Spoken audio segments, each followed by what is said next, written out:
काफी अच्छे प्रयास हैं जो बच्चे बड़े ध्यान से सुन रहे हैं, समझ रहे हैं।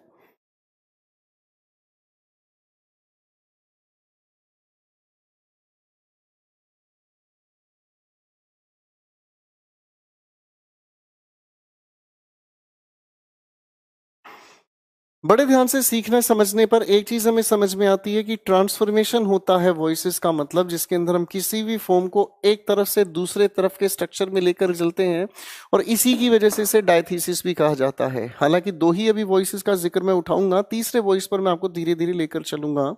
और जो हम लोगों ने कल के डिमॉन्स्ट्रेशन में सेंटेंसेस लिखे थे, उन सेंटेंसेस पर बड़े ध्यान से एक एक चीज को समझते हुए चलेंगे, लेकिन समझ में तो तब आए जब उस लेवल पर मैं आपको पहुंचा पाऊं। तो हम लोगों ने सबसे पहले इस अरेंजमेंट ऑफ वर्ड्स के आधार पर एसर्टिव को उठाया, जिसमें एक्टिव कहता है सब्जेक्ट सबसे पहले, हेल्पिंग वर्ब उसके बाद, मेन वर्ब और उसके बाद ऑब्जेक्ट। पैसे बनाने के लिए हम लोगों को जब स्ट्रक्चर चेंज करना पड़ा तो ऑब्जेक्ट को हम उठाकर रखते हैं सब्जेक्ट की जगह, इसी हेल्पिंग वर्ब को हम चेंज करने का प्रयास करते हैं, और चेंज करने में हम लिखने की कोशिश करते हैं चेंज्ड हेल्पिंग वर्ब। आगे हम इस मेन वर्ब को लिखने का काम करते हैं थर्ड फॉर्म ऑफ वर्ब में, ठीक है, पैसिव की minimum condition third form of verb. आगे हमने लिखा सुटेबल प्रेपोजिशन। फिलहाल के लिए 5 हिस्सों में हमने इसे बांटा। ये 5 हिस्से क्यों होते हैं, इनकी भी वजह है, आगे जब बढ़ते हैं हर एक चीज समझ आएगी। फिर हम लोगों ने समझने का काम किया, ये जो सब्जेक्ट है हमारा, हम इसे हमेशा ऑब्जेक्ट की जगह रखते हैं। फिलहाल के लिए ये बात समझ आई, डूअर ना होकर एजेंट कहलाता है, और इसके साथ सुटेबल प्रेपोजिशन हम हमेशा जोड़कर ही चलते हैं।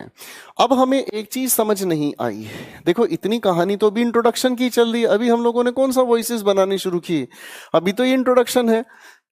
सोचने की बात यह है, जब फिल्म की शुरुआत इतनी गहरी हम लेकर चल रहे हैं तो फिल्म कितनी इंटरेस्टिंग हो सकती है, ये कायदे वाली बात है भाई। तो हमने सारा खेल तो समझना ठीक है, लेकिन एक चीज हमें समझ नहीं आई। देखो वही चीज मैं आपके सामने अभी मिटाने वाला था। क्या चीज नहीं समझ आई, ये हेल्पिंग वर्ब कैसे बदलती है, हमें ये समझना अब जरूरी है, ये हेल्पिंग वर्ब कैसे बदलती है। आप जब इस हेल्पिंग वर्ब को बदलने की बात करें तो मैं आप लोगों के साथ मिलकर कल अलग अलग टेंसेस की बात कर रहा था इसी चीज के लिए। ये जितनी भी हेल्पिंग वर्ब्स हैं जो हमने टेंस में सुनी है, समझी हैं, इन हेल्पिंग वर्ब को किस तरीके से बदलता हुआ देखा जाए, आओ थोड़ी सी मेहनत करते हैं। जब हम एक्टिव वॉइस की बात करते हैं, कल हम लोगों ने इस चीज को थोड़ा सा रिवाइज करने का प्रयास किया था कि वर्ब के साथ first form of verb S या ईएस, या सिर्फ फर्स्ट फॉर्म ऑफ वर्ब, या फिर हम अगर थोड़ा ध्यान से समझे डू डस के साथ फर्स्ट फॉर्म ऑफ वर्ब हम लोग लिखा हुआ देखते हैं। आप जब इस लिखी हुई वर्ब को पैसिव में ट्रांसफॉर्म करते हैं तो इस लिखे टेंस के पास अपनी कोई हेल्पिंग वर्ब नहीं होती, इसीलिए हेल्पिंग वर्ब अगर नहीं होती तो हम इसके पैसिव के लिए चुनते हैं इज एम आर के साथ थर्ड फॉर्म ऑफ वर्ब। इस मसले को समझने के लिए कुछ बेसिक एग्जांपल्स मैं आपके सामने रखूंगा, फिर धीरे धीरे क्वेश्चंस का लेवल उठाना शुरू करेंगे। ठीक है दोस्तों, बड़े ध्यान से सुनना भाई, अब आएगा धीरे धीरे चीजों को सीखने समझने का मजा। मैंने कहा रोनी सिंग्स अ सॉन्ग, ठीक, बिल्कुल हल्की हल्की चीजों को समझते चले जाओ। नियम कहता है कि सिंपल टू कॉम्प्लेक्स, आसान चीजों को सीखते सीखते सीखते चले जाओगे, धीरे धीरे मुश्किल क्या क्या सीख लिया पता भी नहीं चलेगा। इस लिखे सेंटेंस का अगर मैं पैसिव बनाना चाहूं तो इस लिखे हुए सेंटेंस में सबसे पहले इस अ सॉन्ग का जिक्र सबसे पहले हमने लिखा। इसी सिंग्स की अगर हम बात करें सिंगुलर होने की वजह से इज, और हमने इसको थर्ड फॉर्म में कन्वर्ट किया। जो भी हमारे पास डूअर है हम लोगों ने देखा ये नेम ऑफ अ पर्सन है, इसलिए बाय रोनी इसे एजेंट बनाया। अब अगर मैं कहने की कोशिश करता हूं, जैसे अगर मैंने कहा आपके सामने he kills a snake, fine.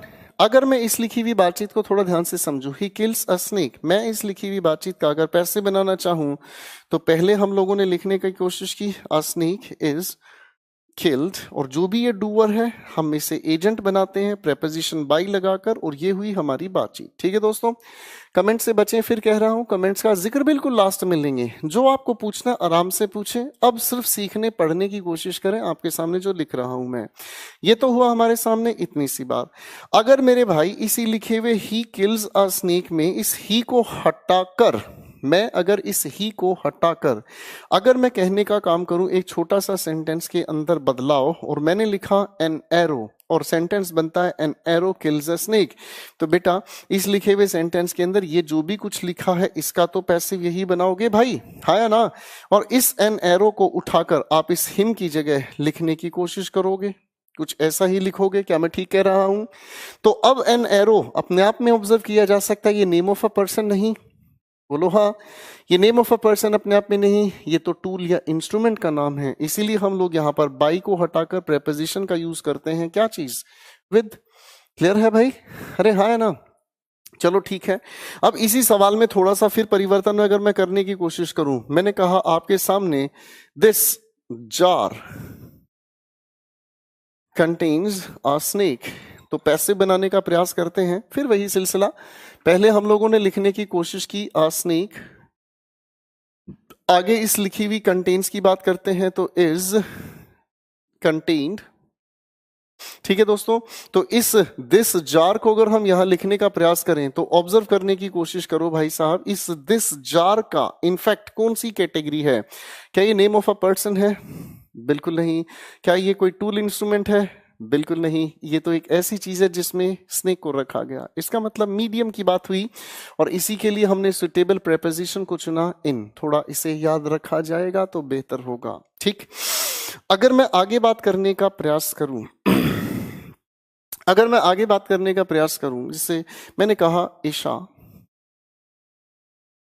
Knows this address, तो इस लिखे सेंटेंस को अगर हम पैसिव बनाने का प्रयास करते हैं तो पहले तो हम लोगों ने दिस एड्रेस को लिखने की कोशिश की भाई, और इसी लिखे हुए टेंस की अगर मैं बात करता हूं इज, फिर हम लोगों ने लिखने की कोशिश की नोन। कोई दिक्कत ही नहीं यहां तक। जब हम लोगों ने थोड़ी देर पहले देखा कि नो के पैसिव में भले ही इसके ठीक बाद हमें नेम ऑफ अ पर्सन लिखा मिले, फिर कह रहा हूं भले इसके बाद नेम ऑफ अ पर्सन लिखे क्या फर्क पड़ता है, लेकिन नो के पैसिव में हम टू का यूज करते हैं। वजह क्या है? ये वजह हमें आगे समझ आती है। ठीक है जी, तो यहां इसका ध्यान रखें। अच्छा, एक क्वेश्चन है जो कई बार परीक्षा पूछ भी लेती है। मैं अगर कहूं मैंने कहा संजय मैरिज सीमा, अगर इस लिखे हुए सेंटेंस की मैं बात करूं तो बेटा इस सेंटेंस के अंदर एक लोचा है। कहो तो समझाऊं?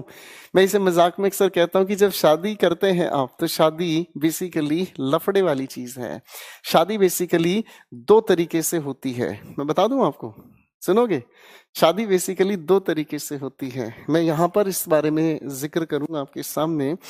जब आप शादी करते हैं तो शादी बेसिकली दो तरीके से होती है। एक तरीका हुआ एक्टिव वॉइस में और एक तरीका हुआ पैसिव वॉइस में। मुझे ऐसा क्यों लग रहा है, कई सारे लोग पहले ही दिमाग लगाए बैठे थे जी, एक तो होती है लव मैरिज, एक होती है अरेंज मैरिज। खतरनाक लोगों, सुधर जाओ।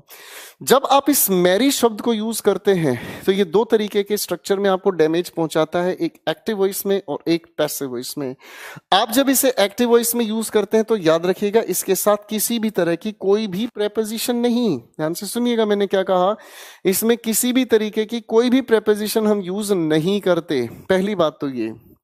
दूसरी बात हम लोगों ने कही, आप जब पैसिव बनाकर चलते हैं दोस्तों, आप जब पैसिव बनाकर चलते हैं तो इस लिखे हुए पैसिव में सिर्फ और सिर्फ टू का ही आप यूज करते हैं। कुछ किताबें, कुछ लोग, कुछ बातें भ्रमित करती हैं और सिखाती हैं कि विद का भी यूज करते हैं। बिल्कुल बचें, पेपर इस चीज पर आपकी कई बार विकेट ले लेता है। बड़े ध्यान से समझते हैं। तो इस लिखे हुए सेंटेंस को अगर हम ध्यान से देखें तो ये एक्टिव वॉइस में लिखा है। अगर ये एक्टिव वॉइस में लिखा है तो इसे हम लोगों को किसी प्रेपोजिशन के साथ लिखने की जरूरत नहीं। आप अगर इसका पैसिव बनाने की कोशिश करते हैं तो पहले सीमा को ले आओ। अरे हाँ ना, आगे हमने इस मैरिज को लिखने का काम किया एज, उसके बाद हम लोगों ने लिखने का काम किया मैरिड। अब आगे अगर हम बढ़ते हैं तो पैसिव के लिए हमने लिखा टू और उसके ठीक बाद लिखने की कोशिश की संचय। पहली सारी बात को ध्यान से समझो। इन छोटे छोटे एग्जाम्पल से मैंने दो चीजें प्रूव की। पहली बात हेल्पिंग वर्ब कैसे बदलती है और दूसरी बात स्ट्रक्चर कैसे बदलता है और तीसरी बात प्रेपोजिशन का यूज भी बदल जाता है। पहले ध्यान से देखो, फिर उसके बाद आगे बढ़ते हैं।